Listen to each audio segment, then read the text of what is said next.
Okay, thanks so much for joining again. We'll go ahead and get started with our webinar today. If you are returning, thanks so much for joining me again. This is the last webinar in my comeback series, and this is designed for folks who are re-entering the workforce. And we have a lot of those folks nowadays. Lots of reasons why you might have taken a break. But the reason doesn't matter. What matters is that you're here and that you're getting back into the swing of things. And so I'm here to help you today with some search strategies and resources. And I appreciate you sharing your lunch hour and your afternoon with me.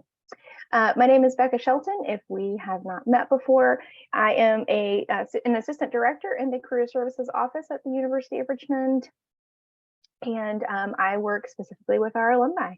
Got some more information about your resources that you have available to you as an alumni of the institution. If we have our any grad students here today with us, you get the same services. You get, of course, as a student, you get access to career services. And then when you graduate, it is all free for life, which is amazing. So if you have not joined me before for webinar, my information is down there below. My email, probably the best way to get in touch with me because I do have a hybrid schedule. So I spend a few days at home and a few days on campus. For today's webinar, if you have questions for me, I just ask that you use, the Q&A feature and not the chat feature. I don't think we have chat disabled. And so what we'll cover today, we will, of course, there is definitely some specific information in there for our relaunchers, for those getting back into the workforce, but also just some general information about kind of what's going on. It's strange out there these days. Some strategy, and then I do have a few slides in here about applying for jobs today with technology. The applicant tracking systems have really, they are really having a heyday. And so if it's been a while since you have applied for jobs, or if you have been applying and it's just not really, you're not maybe seeing the results you want to see, perhaps it could be some stuff with the applicant tracking systems. So that's a little bit about what we'll cover. I do have a lot of information for you. And if you have joined me before for webinar, you know that I can talk. So we'll go ahead and get started with our stuff today. I do always like to spend just about a minute, just telling you what your resources are again, if you're new. Again, it's free for life if you are an alumni. And that's a rarity, by the way, in the higher ed world, for an institution to provide that for their graduates. And what free for life means is that we will never charge you for career advising, career services, and my events will be free. You have unlimited access to career advising appointments. So we'll never say you can only have 2 a year or you have to pay for advising. So it's a wonderful thing. And so what I always tell the folks that I work with is you all are grown people, and you can tell me how much support you need. And so I will often meet with folks on, if they want to a regular basis, on a weekly, bi-weekly basis, or if you just want to come to me ad hoc and say, you know what, I'm feeling like I've got some questions about this and I need some help, and that's fine. And then I might see you in a month or two, right? So however it works for you is good for me. There are a lot of things that we can talk about in an advising appointment. They're over on the left-hand side. I work with folks on all spectrums of their professional development in their career. So from our youngest graduates who are just getting started in the workforce to our folks who are certainly more seasoned and maybe are looking for those higher level roles. So there's a lot of things that we can do together. My preferred method to schedule an appointment is through Handshake. That is a new system for us. We adopted it less than a year ago, so back in July of last year. And if you're having trouble, just let me know. I can send you some information on how to join that platform. And lastly, on this page, on the right-hand side, we have all of the virtual events and webinars, specifically my webinars that I have done since 2020 are on the YouTube page for Alumni Relations. So if you ever want to access any more of my content, it is there for you to see. So I would like to talk a little bit about your resources that you have. If you have any questions about these, please let me know. We will go ahead and dive into our content. Job search, whew, man, that is, oftentimes a phrase that makes people cringe a little bit. It's very frustrating, can be daunting. I have been through a few job searches myself, some quite active, some less active than others. And the one thing, this took me a long time to learn, but the one mantra that has always gotten me through a job search or anything else big in life for that fact, is trust the process. And this is, believe me, it's really hard with any job search. You're going to have ups and downs, and there's going to be times when you're feeling defeated. Maybe you're in a rut, and maybe that's part of the reason why you're here today. But one thing I did was I actually just printed this out and I stuck it in a prominent place that I see every day, so in my bathroom. And it's just been really helpful phrase for me to remind myself, okay, I'm doing what I can do. I'm planning for what I can plan for, and I have to trust that this is going to work out. It might not always be in the timing that I have in mind for myself, but it does work out. And so I hope that you can adopt this and remember and remind yourself to trust the process. So I always like to sort of check in with people. And unfortunately, because we don't have the chat feature enabled, normally I would ask you to chime in, but just do a sort of a little assessment really quickly for yourself. Where do you think you are in this process? And this is helpful. This is helpful when you're sort of figuring out where do you go next with this. And this is something that I use also in individual appointments with folks that I meet with, is where do you think you're at? Are you sort of at the beginning where you're, self-awareness, you're sort of maybe reevaluating, you've definitely decided, okay, it's time for me to get back into the workforce for whatever reasons. And maybe you're sort of rethinking or reevaluating, okay, what is it that I want to do, right? Do I want to go, do I want to try to go back to what I was doing previously before my break? Or do I want to try something new, something adjacent, whatever that is? Are you sort of exploring your options? And you narrowed it down, maybe you've got a few, 2 or 3, and you're thinking, okay, so now I need to learn more about that. And then, or are you narrowing your choices down, which could also include the exploration piece. So maybe doing informational interviews, or doing some research, or what have you. Or have you decided all this stuff and you've got your direction, but now you're here because, okay, now I need some strategies because I need to implement my goals. Wherever you're at in the process is a great place for you to be. And, if you've got specific questions and you want to help try to narrow down some action items to complete for any of these places that you're at, let's chat one-on-one and we can talk about that and help you get started. So I do want to talk a little bit about sort of reframing your job search. And again, I have more very sort of tangible and specific advice and resources for you. But I always, I'm a big context person, so I think it's really important to think about this kind of stuff. I love this image again. This is one of those that I have printed somewhere. I think it's in my office actually. And I think it's a really good reminder to remember that you have the most control over today. You can affect very little of your past. The past is what it is. We are here today with what has happened, and you can affect some of the future, right?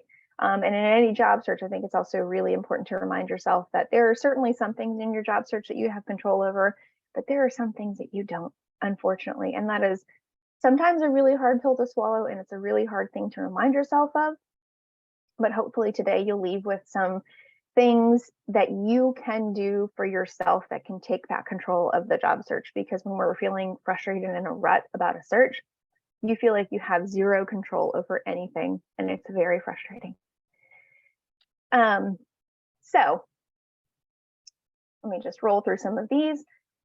So when I'm thinking, when you're thinking about how do you reimagine your job search, there are some things to sort of think about, because maybe you're at the place where, again, like you're stuck or you're starting and maybe you need to refresh some stuff.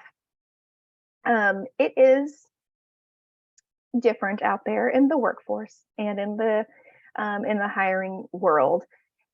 If I were doing this presentation a year ago, I would have a different conversation about what was going on.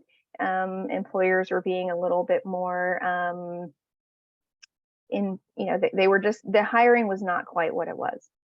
The media, I think the mainstream media will tell you that there are lots of jobs and it's really great. And there are lots of jobs out there. They're not wrong about that. But the more job seekers that I talk to, the more I hear their frustration. And the recruiters are a little bit frustrated too. So I think there's some really funny stuff going on where some of the industries like hospitality, food service, those kind of things, they are having a lot of openings. They're just having a really hard time hiring folks. I think if you've been out in the world, you will see the signs and you know that that's very true. The tech industry is going through some really funny, like they're just going through a lot of layoffs. They did a huge amount of hiring a couple years ago, and now they're going through some layoffs. And I think that's just to sort of correct some things that they did a few years ago. But there are certainly jobs out there, more so than there was a year or two ago. And many people in the workforce are feeling the ability to move around more. And what I will say about this, and you'll hear me probably talk about this more than once today, is that recruiters and hiring managers and organizations who hire people, they are aware of the fact that many people are re-entering the workforce. And I will say that as opposed to when I first started in this industry 10, 13 years ago, the approach towards relaunchers is very different, and it's a good thing. They're very much aware that many people have left the workforce in the last few years because of a lot of reasons. Many of it was pandemic related, and they are changing the way that they view the value of those mid-career professionals who are re-entering the workforce. So I think that goes really well for you, right? It's just a matter of how you talk about that. Sometimes when you're thinking about a job search, maybe do you need to sort of rethink how are you re-entering the workforce? Are you trying to go back right to where you started? Do you need to think maybe I need to look at something adjacent? Career adjacent to what you were doing. Maybe do you need to look at something that's slightly lower than what you were doing to then build yourself back up? That's sometimes the answer to that question is industry dependent. Maybe it depends on sort of the culture or the trends within your industry that you're looking at and how that's viewed. It might depend on the kind of skills, the technical skills that you have to offer now. Could depend on a lot of things. I always talk about this with no matter who is looking for a job, that you must diversify your toolbox when you are thinking about what tools and resources do you use. I love to think about this again like a toolbox in terms of, if you have a toolbox, you've got probably several different types, like maybe a hammer, a screwdriver, and a wrench in there, right?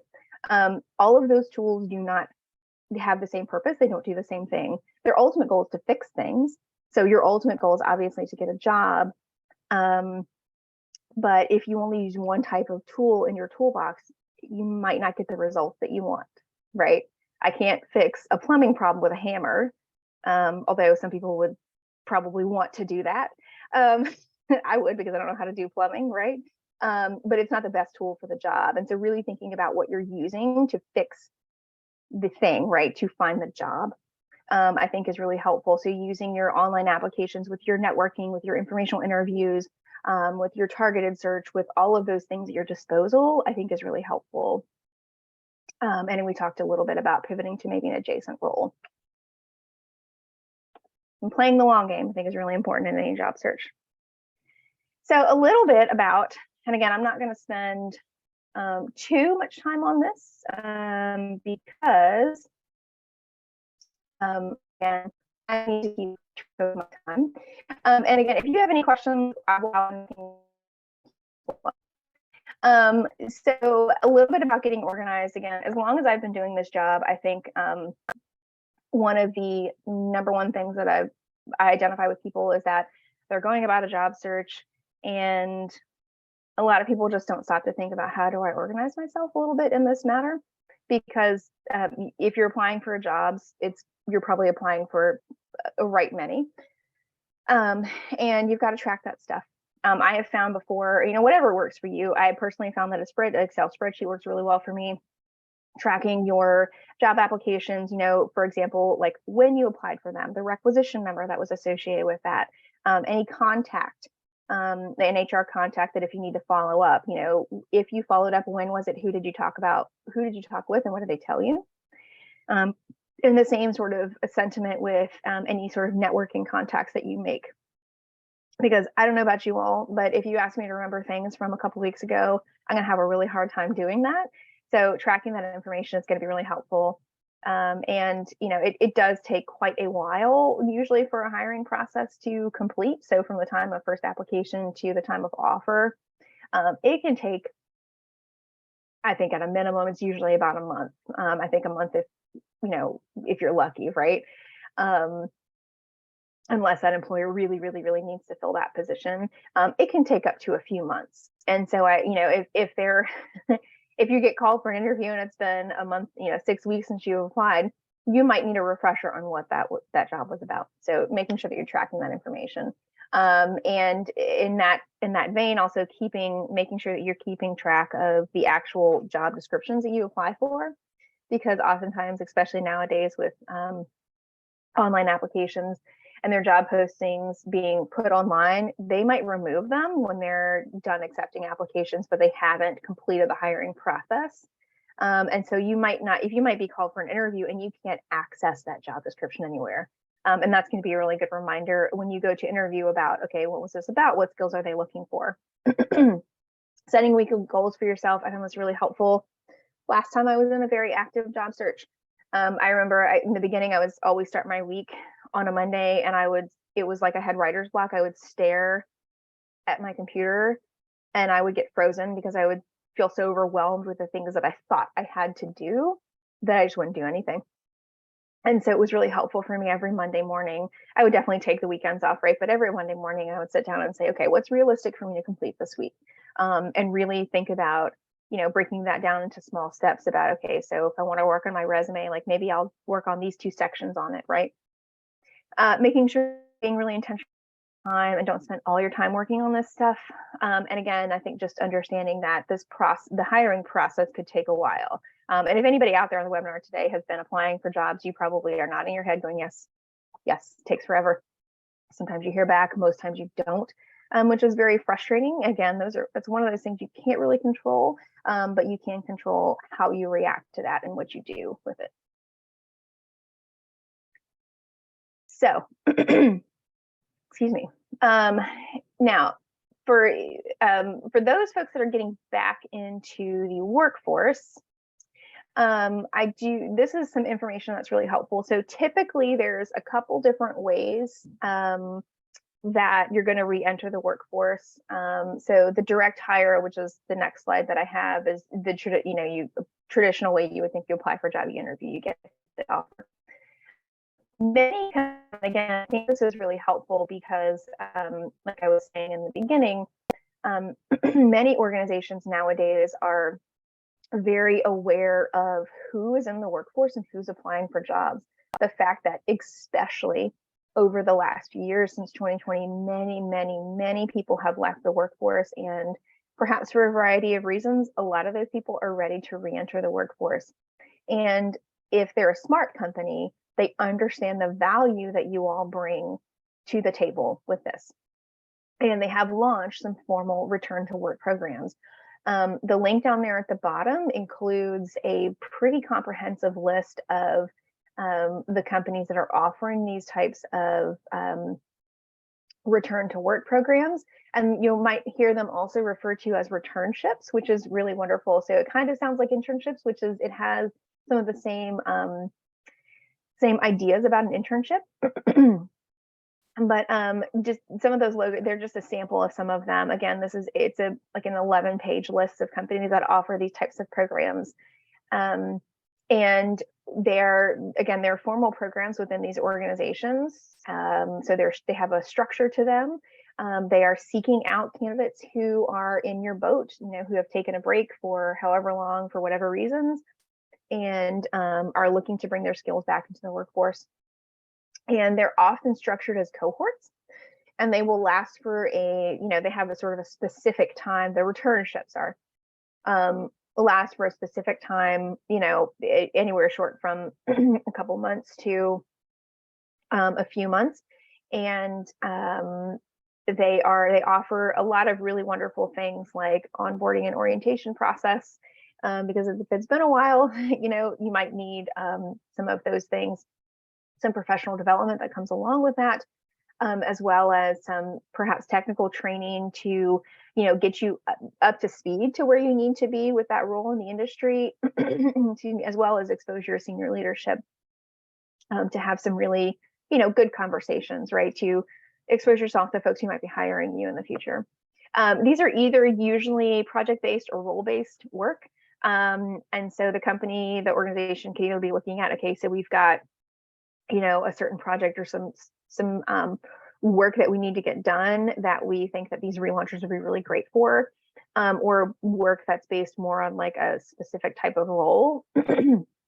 And these usually have really good conversion rates from the returnship to a full-time offer.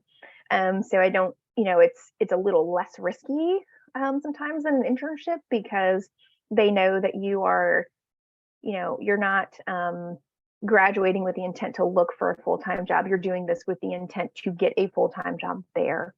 This was very intentional for you to seek this out. And so usually barring any, very red flag, very negative behavior, which, would be very unprofessional, obvious to anybody. Usually barring that, the conversion rates to full-time are very good for these types of programs. So I would definitely encourage you to consider something like this. If this is something that you might be interested in. I love these types of programs because they seek people out like you, and they value what you bring to the table. And so definitely check them out. And if you're in the boat to perhaps look internationally, a lot of these organizations have some international components to this. And I will say, like, and there's varying types of these return to work programs. Like, for example, Deloitte offers several different types. There's sort of the returnship, which is maybe those mid-careers that have taken any length of a break and are returning. They even have an encore careers program, which is for those that are maybe towards the end of their quote unquote working career, who are still looking for some opportunities to do good work and make a difference. So there's a lot of them out there, and I do really encourage you to check them out. For a really great opportunity. Oh, there it goes. Okay, so where's my header? Now again, this is the other, as opposed to sort of this is formal return to work programs. The direct hire, which is, as you would be thinking, okay, I'm applying for jobs and I'm getting interviews and hopefully getting offers. This would be just some general tips on that. But as I was saying earlier, there are a lot of people, actually. Some of the latest statistics are, which you see there on the right-hand side, 1.79 million women and 1.75 million men left the workforce in the last few years, which, as I said, that means that if they're a smart company and organization, they are paying attention to who is applying for their jobs, and they are understanding the value that you bring to the table. So it is my sincere hope that you find an organization that appreciates you for those things. So a targeted company search, these are just some general tips for, the direct hire route. If you're just out there applying for stuff, a targeted company search to start checking, and this would be as opposed to, say, going on Indeed or LinkedIn and just seeing what comes up, which is not a bad strategy at all. Again, like your toolbox, diversify it, just hope that that's not your only strategy out there. And so a targeted company list really can, you can use that for targeted networking, right? So like, who do I know in these organizations?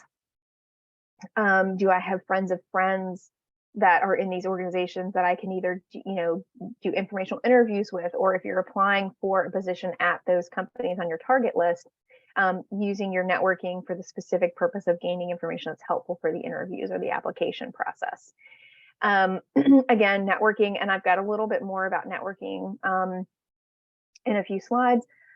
But either reconnecting with those that it's been a while, and I know if you've I think one of my other first one or two in the series had somebody that had been out of the workforce for 20 years. And I realized that, if that's the case for you, if it's been out for a number of years, it might feel kind of funny to reconnect with people. But, maybe if it was a really trusted contact or somebody you feel like that, yeah, could be really helpful to you.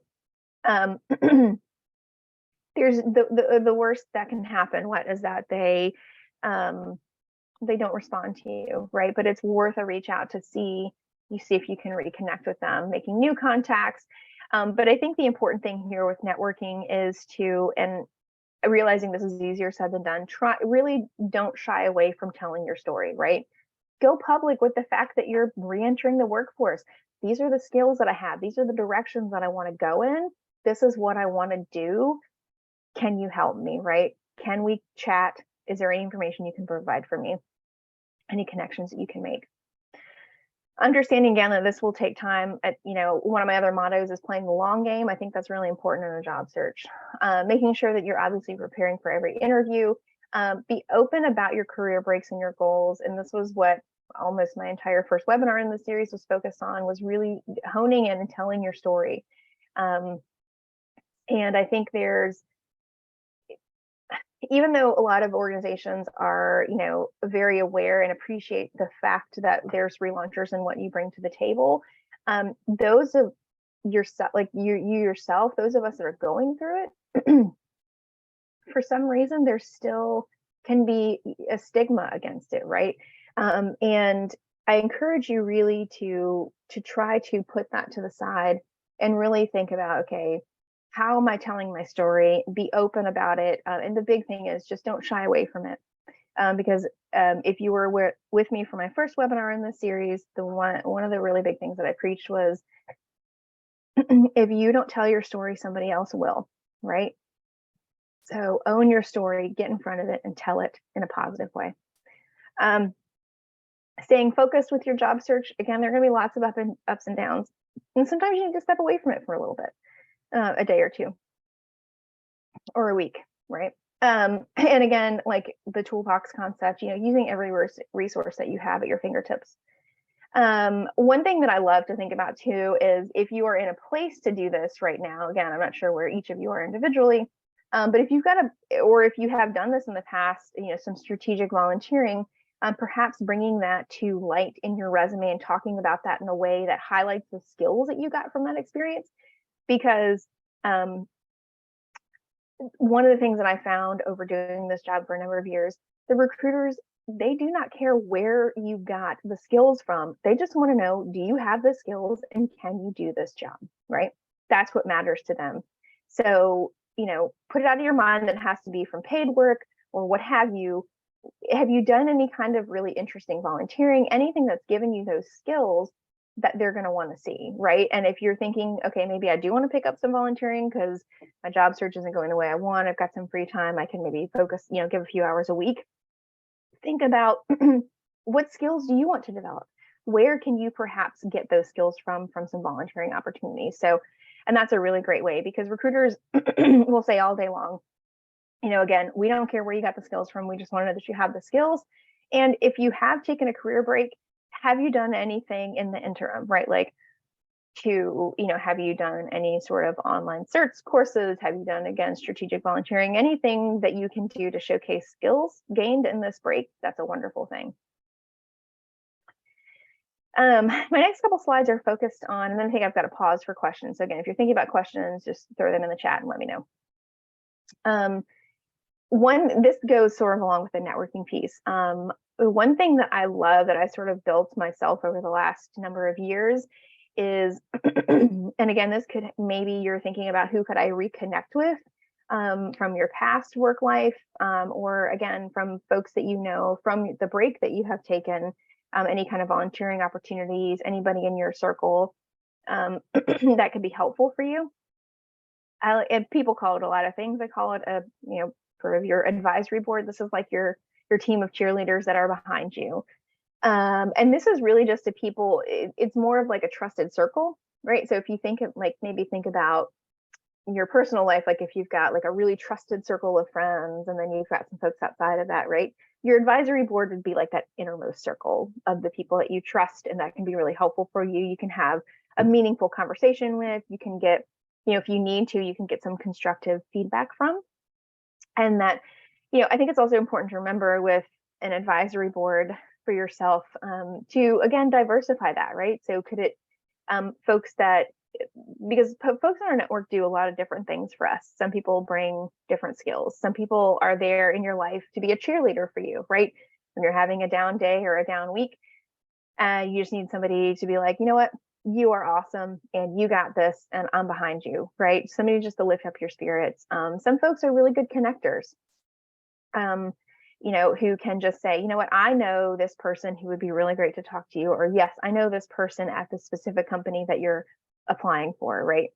Some people can, again, give you some really good constructive feedback. Some are some older mentors who have been maybe there before and can give you some advice and encouragement along the way. So lots of people in our life serve different purposes for us. And I think that's important to remember too, when you're building out who could be around the table with you. And like any networking, just keep in touch regularly and, make it a mutual relationship. And regularly doesn't need to be, every 2 to 3 weeks, right? It could be every few months, right? Just keeping in touch regularly and making sure that it's as mutual of a relationship as it can be. This is a model that I love. And if you're a visual person, I can send this out with the slides that I send out after the webinar. So if you want a place to sort of doodle and fill in folks, but there's some prompting questions on the right-hand side there. What other folks do you need at this particular job search at this moment in time for yourself? What kind of people would be particularly helpful for you? And this is a good idea to check in with yourself like every 6 months or so to see, all right, are these people still serving me well? Is there anybody else that I need to add on there? Anybody new that you've met that you think, okay, this could be a really good potential person for my advisory board? So again, I'll send this out if you're a visual person, but I really like the idea of having your trusted circle of folks that you can reach out to for any sort of, anything that you might be needing. So I've got to pause for questions. I'm going to take a minute to take a drink. So if you've got any questions, throw them in the chat.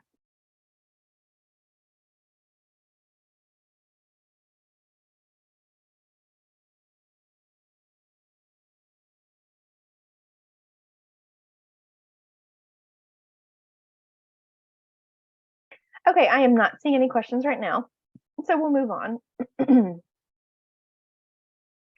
So as I said, I wanted to talk a little bit about applicant tracking systems, which are what I was referring to in the beginning. ATS is what we typically call them for short. And if you've talked to anybody else who's been on the job search and they complain about, the fact that their materials don't get read by a real person with the first round of cuts, this is probably what they're referring to.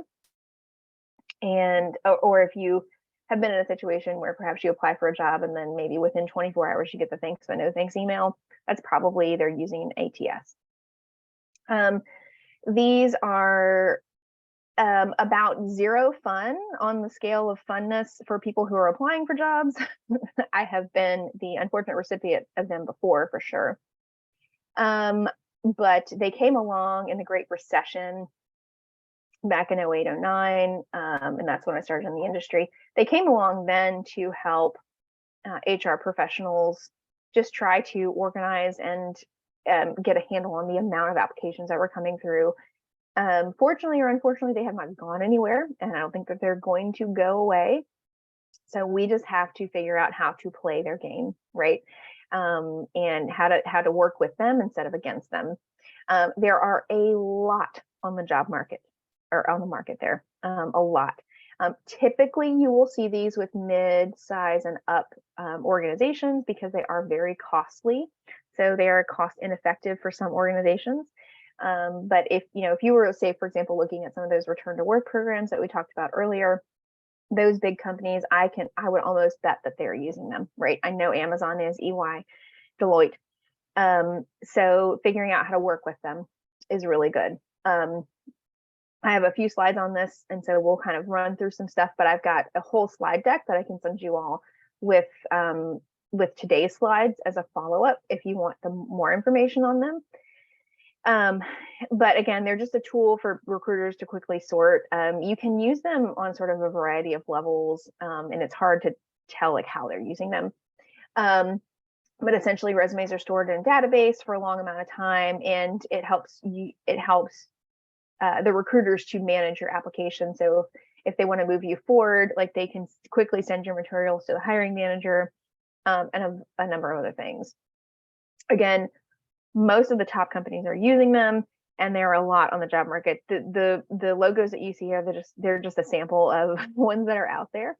One of my other slides, it might be the next one, talks about like how you can sort of identify if they're using one, because again, that's the other question is like, okay, well, how do I know if they're using it, right? How do you know how to approach this? Again, there's a lot of different ways that the organization can use them if they have an ATS. Some HR departments will review each application. Some will, and this is where you might get the auto reject emails, where it gives the rankings, right? So an example of this would be, you've applied for a job, and on the in-house side of the system, the recruiter, so say I'm the recruiter trying to fill a role, I have put into the system, these are sort of the keywords, or these are the skills and things that I need to see in applicants from, and I pulled that directly from my job description, which is why you should save that job description and use that as a roadmap for your application. I put in the keywords that I need to see, right? And so then when applications come in, the system is going to essentially look through those applications. Okay, am I seeing these things that the recruiter has put in the system that matches the applications? And as the person behind this, I can say I want an 85% match, right? An 80% match with what I've said versus the applications that I'm seeing. And that's one of the ways in which it works. Now, again, this is frustrating, I know, but not every recruiter is going to use the system this way, but a fair amount do. And so that's why when I talk a lot about resumes and cover letters, I'm talking about, okay, looking at that job description, making some matches. The nice thing to note here with this concept of the systems is that it is a lot less rudimentary than it used to be when these first came out in the market. When I started in the industry, because of course I picked the perfect time to start, which was 2009. When I started in the industry, it was a very black and white match. So like I had to see this word this way, right? Like no acronyms spelled. It was very black and white matching system. And the systems nowadays are very, with the advent of how AI has been developing, artificial intelligence, they are much more humanistic in how they can sort of, the AIs in the system can look for sort of sentiments, right? So you might not have to have an exact match, but if you have the same sentiment, or it's sort of structured a little bit the same way as it is in the job description, that would be considered a match. So it is a lot more human friendly, I think, but there's still sort of a game to play with it. Let's see. And thank you for your questions. I see those and I will get to them. So again, how can you tell? There's a few different ways. So this is just a sample from Nike. If you were applying, it's usually going to have the name of the system somewhere in the beginning part of that URL, because they're using the system, but they have branded it from Nike. So they still have to put the name of the system in that URL, basically as part of their contract. At the bottom, like sometimes they'll just straight up say, at the bottom of the online application page or the online application portal, they'll just straight up say like, powered by Taleo, right? Or in the fine print along the way. So there's a few different ways that you can find out if they're using a system, which is very helpful. It's usually not hidden. There's just a few different ways that you can find it. So again, this is a little bit about the matching. I won't spend a whole lot of time on this. Again, these are in the slides that I'm sending out. But over here, like you're submitting your application materials. And this is again just a sample. There are so many different ways that these systems are actually structured. But generally speaking, this is what they might be seeing. Like if I was the recruiter, this is what I would be seeing here. So it's going to be pulling things like the most recent job title to see, okay, is that sort of in line with what we're looking for? It's going to give, the top one is going to give that sort of rank score on the matching piece. And then the experience is going to be pulling that from like the job titles and from the years that you list, years of experience that you list on your resume, and some of the relevant skills. And this is why, just sort of as a side note, this is also where the networking piece can really, really come in handy, because again, many of these companies are using these things. However, that does not mean that all hope is lost. That's where your networking contacts can really come in handy. So say if you've got a contact at a specific company you're applying for, and they want to advocate or have a referral for you,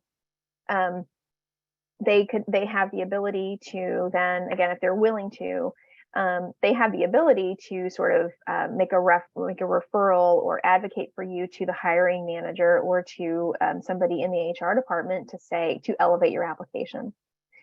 So even though you are applying through the formal portal and through the formal process that the company wants you to, the networking is the way that your application can be elevated and seen, right? Because maybe you are slightly below whatever matching score that they have deemed as appropriate, but because you've gotten a referral from a trusted current employee, you could be put more towards the top of that pile and get an interview. Because we all know then once you get the interview, that's so much easier to sell yourself and really to make a case for yourself. But you got to get to the interview process, right? And so that's where that kind of stuff can come in handy, and you can use those two in conjunction with each other. Again, this is a little bit same as the last slide. It oftentimes just ranks on a sort of a sliding scale of score, adds years of experience by month, again with the keyword match, and you of course have the ability to be seen by the recruiter if you have a higher score. So this is some of the formatting tips that I always suggest. Now, when you're thinking about your resume, there was so much that I covered in my last resume, my last webinar with resumes, that I did not include a lot of information. However, things to avoid on the left-hand side, like this is what makes it difficult for the systems to pick out your information and to read it, so to speak. So things that are going to cloud that up for them, like graphs, visuals, which we never really recommend anyway on a resume, any kind of images, logos, text boxes and tables are also really challenging for these systems to read. Hyperlinks, it's okay to have the link there, but just taking out the actual link part of it is really helpful. And then sort of uncommon fonts. And so over on the right-hand side, you'll see some of the more common fonts that we usually recommend, which you might think, oh, they're really boring, Becca.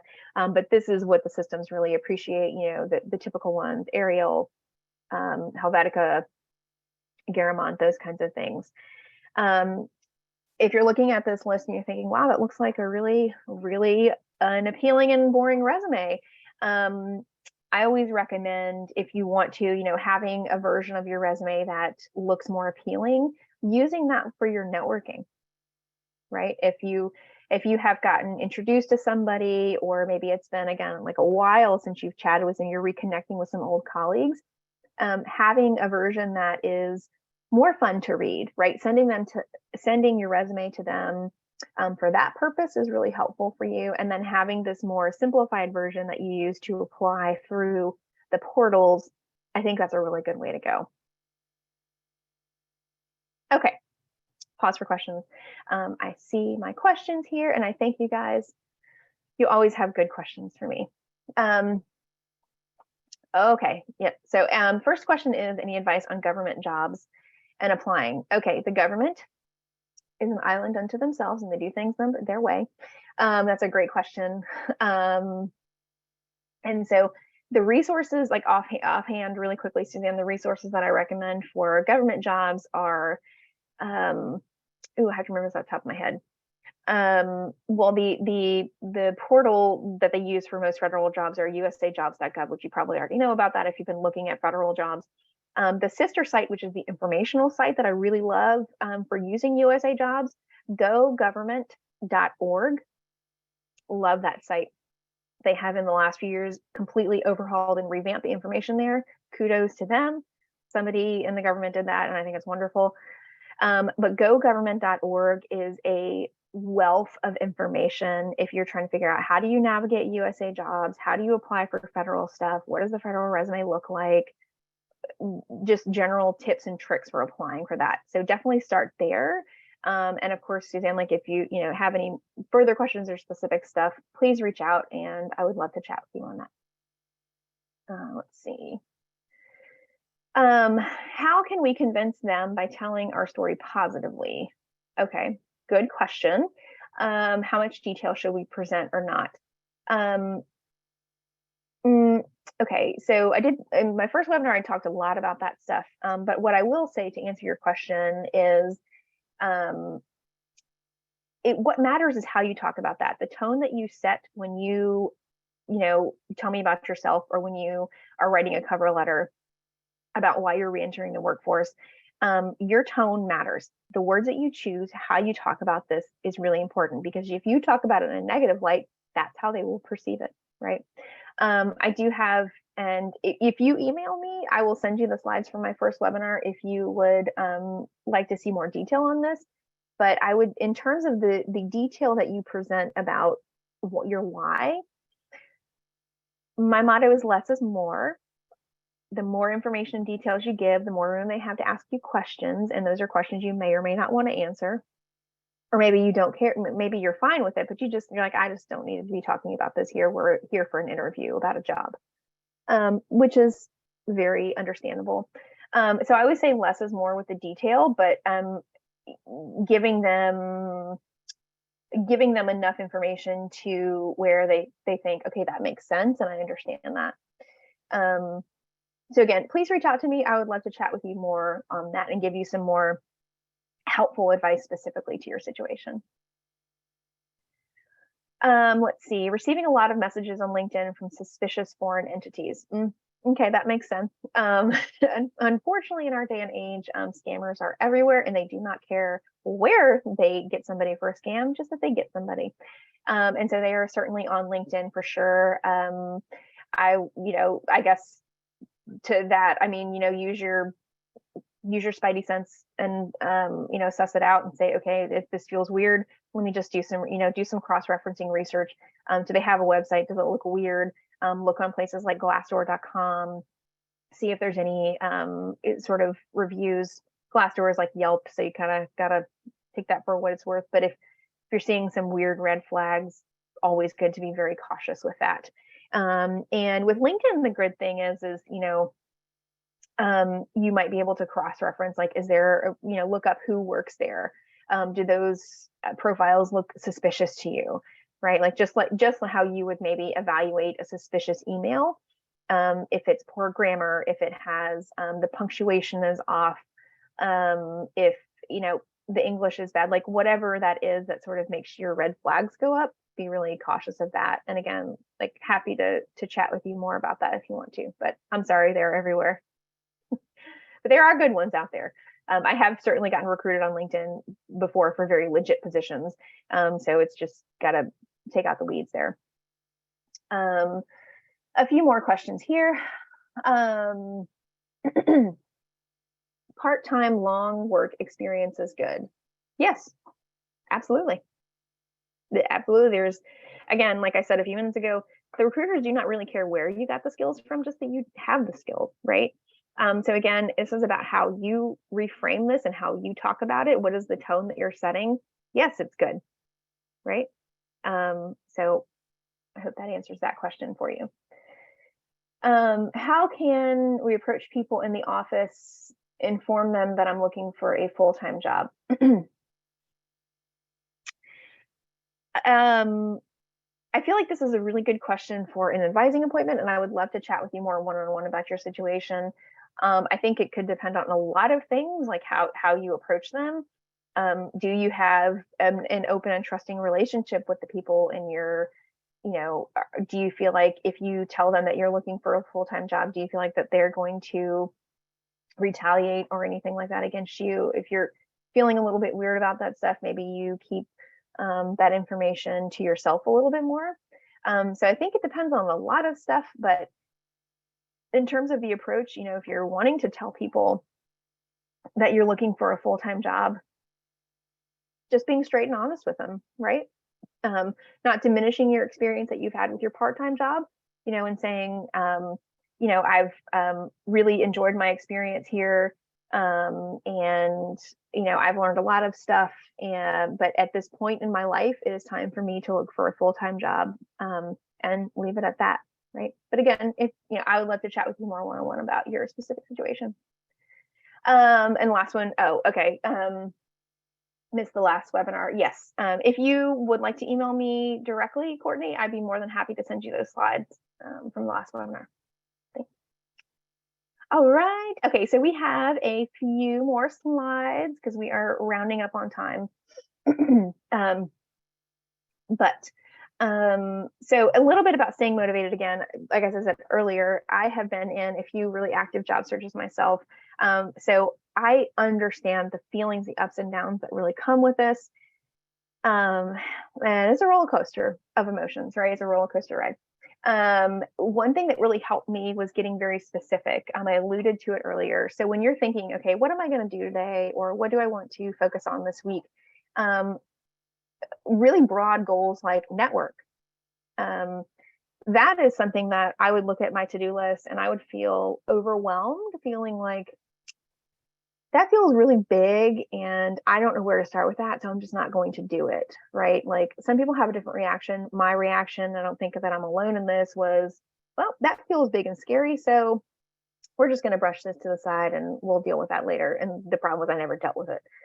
Or redo the resume, right? Which feels very daunting. It feels like, oh, it's going to take me so long. So make some more specific goals with those things. So if you feel like, okay, I want to focus on networking this week, get detailed, right? I want to reconnect with, maybe these 3 specific people, or I want to look on LinkedIn and find 2 new people to reach out to who are in areas that I want to go into, right? Get really specific with that because that's going to help you stay more focused on your getting your stuff accomplished. Creating your work hours and really staying within them, but also giving yourself the flexibility to take some time off, I think is really important. Now, again, everyone on this call today, I'm not sure where you're at, right? Like you could be a student and working part-time.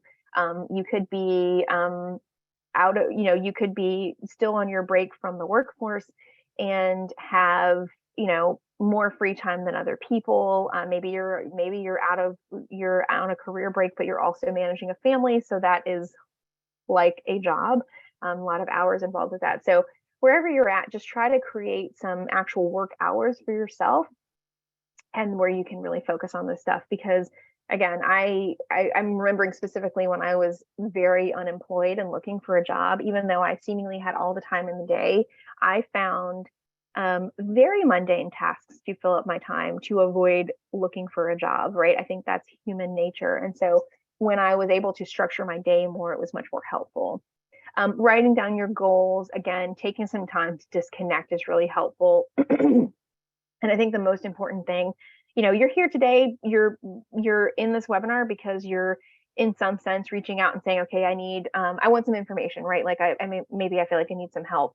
You might stumble and that's okay, right? I think what matters is how you react and how you choose to what you choose to do with that situation. So this is just let me roll through some of these here. This is just a sort of starting list. If you're, again, feeling like, I think I just want to sort of refresh my job search, what are some things that I can think about doing? What are some things that I can perhaps put on my to-do list, my focus this week? These are just some things that I felt like if I ever felt like I was in a rut, I would come back and say, okay, maybe I just want to revamp my resume. I have like 4 versions of my resume because I got bored with it, right? It was all saying the same stuff, but it was a different way. So maybe feel like you want to refresh your resume, thinking about who's in your trusted circle of your networking contacts, thinking about your story, writing it down and sort of refining, how would I talk about this if I was asked about it? Looking at LinkedIn, all the functionalities that it has. That one thing that I love, LinkedIn has really come a long way. One thing that I really love is the LinkedIn Learning aspect. And if you want some, I think lynda.com has some more free stuff. But those are great. They're sort of shorter courses, online courses, that take maybe an hour, less than an hour, maybe two. That you can do, like, say, if you want to brush up on Excel skills, or maybe if you're in a creative industry and you want to brush up on some Adobe or some Photoshop stuff, right? Like, those are really great places to go to just, refresh yourself on those skills. So if you're in an application or in an interview, you have a bit more jargon or language to use to talk about those things. Practicing interviews. And again, I am always here if you ever want to meet and chat about stuff. Some specific resources that I love, if you, hopefully you haven't heard of these, so it's new and helpful information to you. But some specific ones that I really love for relaunchers are iRelaunch, which has been around for years. The company was founded and created by Carol, and I can't remember her last name. She has a really wonderful TED Talk about getting back into the workforce. But she herself was a relauncher years ago. And so she founded this company to give really helpful resources to people in her boat. It's got a wonderful roadmap program. I think it's free to create an account and sign up for it. But so, like, if you wanted the roadmap program, which is just a really, it's sort of a self-guided, but it's a really specific steps in terms of like guiding you through the process of getting back into the workforce.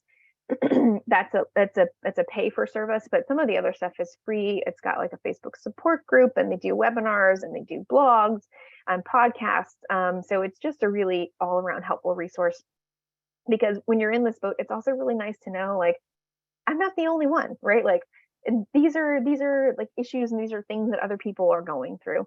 The other one that I really love is the Mom Project, and this is more, I think their website and their marketing is really certainly geared towards moms. I'm not sure that the opportunities that they have posted there are not necessarily like just for women. I don't think so. If you're a guy on this call, I would definitely say check it out, even though the title is a little bit deceiving. But the Mom Project is really great if you go on that site, and they have a site, they have a part of their site for people who are looking to hire. But the opportunities that are posted there are everything from like short-term contracted, like project-based opportunities to full-time roles. So no matter what you're looking for, right? And so if you're trying to get back into the workforce, like maybe, maybe as you're concurrently looking for a full-time opportunity, perhaps you might have some space in your week, in your schedule, to do like some reduced hours, some contract work, right? And this could be a really, really great way for you, again, to like gain some more skills, have some more stuff to be able to talk about on your resume in an interview process. So definitely check that out if you're looking for, if you are in the space to be able to do some of that, not necessarily full-time, but some of that contracted work, but it can still really help get you back into the game. When I was between full-time gigs a few years ago, I took on a couple contract positions that were just straight up career advising. That's all I did all day. But they were great because they filled a need for the office that I was working in, because they were down staff. But it kept my skills really fresh. And that was a good way for me to fill up my resume and be able to talk about, here's what I've been doing in the interim. Great opportunities, and check those out. I am at the end of my presentation today. I thank you so much for joining me. I see a couple questions that I will get to. Again, as a reminder, there's my contact information there. Oh, thank you. I appreciate that. Let's see. The question is, if you have different versions of your resume, what do you put on your LinkedIn? So if I'm understanding your question correctly, well, I'll say this, and I don't know if it's what you were referring to, Jared, but I don't typically, personally, I don't recommend uploading your resume to your LinkedIn profile. So if that's what you're asking about, hopefully that answers that question. However, different versions, and I guess you're talking about, like, are you gearing it towards maybe different types of positions? If that's what you were asking about, I would say trying to, and again, this is where a conversation like between you and I could be really helpful. what's the goal for you, and how can we make your LinkedIn profile speak to that, right? Because there could be a compromise with your LinkedIn profile. Like, say you're aiming after a couple different types of roles. There are ways, like, say in your about section, in your headline section on LinkedIn, in your experience section, like how you talk about your skills and what you're going for. There is certainly a compromise for your LinkedIn profile to be able to speak to all of those things that the different versions of your resumes are talking to. So hopefully that was helpful to answer that at least. But yeah, definitely let's chat and see how that might work for you. So I am at time, and I want to be mindful of everyone's day. Again, I really appreciate spending your time with me today. I hope that you found this really helpful. Again, I will be doing some follow-up in terms of some slides and additional information that we talked about. But I am here for you. If you need anything, reach out and we will chat. But in the meantime, I hope that you all have a wonderful day and take care of yourself.